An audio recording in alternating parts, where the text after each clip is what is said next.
Ween. Is that the reason for your new, plum pigmented pylon? Logan, look at you with the purple hair. It is very becoming. Becoming a nuisance? Is that what you were trying to say? How is anyone supposed to take me seriously when your head looks like Barney's unshaven armpit? No, I like it. And it's not for Halloween, by the way. Just to make me look foolish then, huh, Thomas? Well, congratulations on having graduated to full-time. Well, your sincere congratulatory remark recolors my sardonic slight and makes it appear sincere. Let it be known, I do not like that. He's trying not to be harsh so as not to be too distressing, but he is the source of your anxiety. This is odd. He is odd, Logan. But he does have a point. Might one's effort to find happiness in unique self-expression lead to the unhappy result of being the odd one out? That was and you used the word iridescence earlier. You were on a clever streak today, which is unusual. Okay, both of you, with your big words today. Stealing my thing, no big... Okay, so you're saying this magical, some might say nonsensical talking headwear sorting system could be of use to us? Well, okay, look, fantasy is not my jam. My jam of choice is Crofters, and this video isn't even sponsored. I'm just a fan. Crofters, the only jelly I will put in my belly. Fruit spreads aside, I've done some thinking on this fantasy organization process, this Dobby decimal system. Nice, thanks. Whether or not the results of these quizzes that determine which Hogwarts house one belongs to are authentic, they can reinforce one's sense of self. So, if this is necessary to help Virgil feel better about himself, then I support it. With that said, let's break down these houses. Well, I don't think I'm smarter than everyone else. I know I'm smarter than everyone else. Okay, I'm gonna walk that off for a second. We get it! You're adorable! You're impulsive and have no regard for the rules. Does that sound like me? And also, that would what? Leave anxiety as hop. Ooh, I can actually understand that. Cunning, resourceful, a strong leader. Wait, what? No, that's Gryffindor. If anyone else here was going to be Ravenclaw, I would think it would be, well... If we went solely by that, then this seems the most accurate. Hermione was going to be in Ravenclaw, but exemplified Gryffindor traits more. You could be a Ravenclaw with Hufflepuff tendencies, a Slytherin with Gryffindor tendencies. No, only if you were the Avatar. I thought we were talking about Harry Potter. That was an option. I didn't have to participate in this at all. Well, I suppose I could also participate, but I'm not going to go as ornate or elaborate. I would just look silly. Okay, there. Nice simple logo change, clear and to the point. Hey, Logan! Very nice, Patton. Mine is awesome. Stealing my logo, no big deal. Cardigan, is that your cat one? That will not suffice. Yes, I'm well aware. Thomas, it is time to move on. I feel like I'm... Listen to me.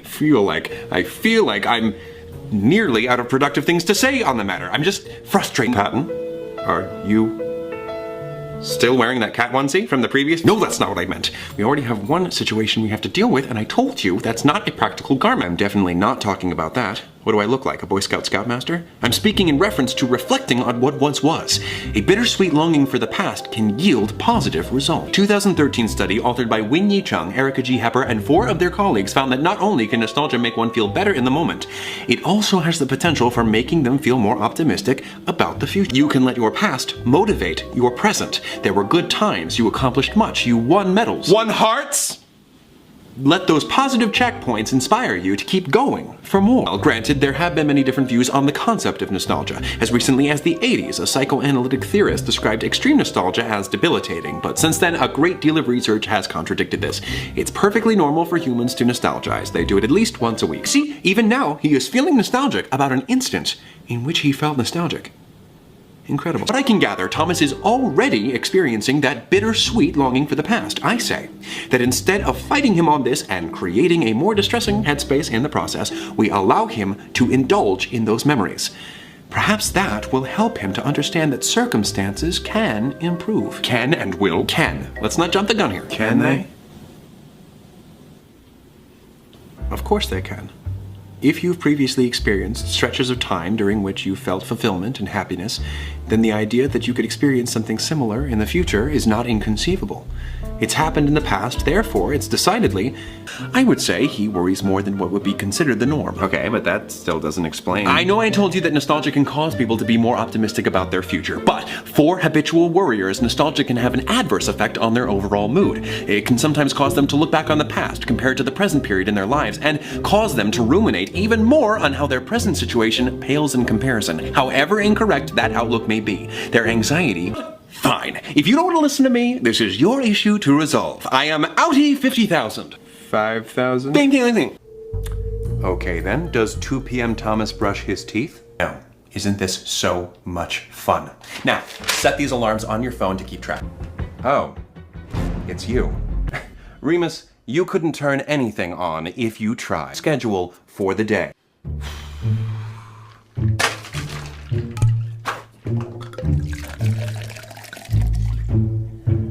Oh, I doubt you're going to choke on oatmeal.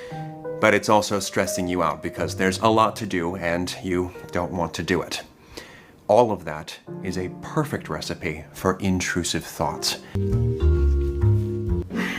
Ah, Remus. It's a real shame you can't learn your lesson. Perhaps this can be taken as a reminder that one does not normally need emergency ketchup. No, I'm not. And besides the accidental smearing of selenum like a persica, someone is getting fired up. Time for some receptive music therapy, Thomas. Listen. What the hell? Shake what your mama gave. Remus, let's talk about today. I am willing to concede that there is most likely some merit in what you are trying to do. And I think it could be necessary at some point, but perhaps you could also see the merit in what I'm trying to do. Trust me, what I'm implementing is and has been necessary for a long time. And it's not every day that Thomas is interested in carrying out this sort of thing. I assure you it will be beneficial to Thomas in the long run, and that can only mean good things for all of us. There will be a time and place for you. I'm not doing that. Nor would I recommend that Thomas do that.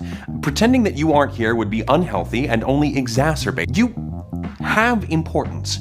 We all have our roles and should be acknowledged for them. I just want to help Thomas become the best version of himself he can be, and in order to do that, he needs to listen to me. Not very often I get the chance to get through to him. Please understand my insistence on the matter. Remus? Remus!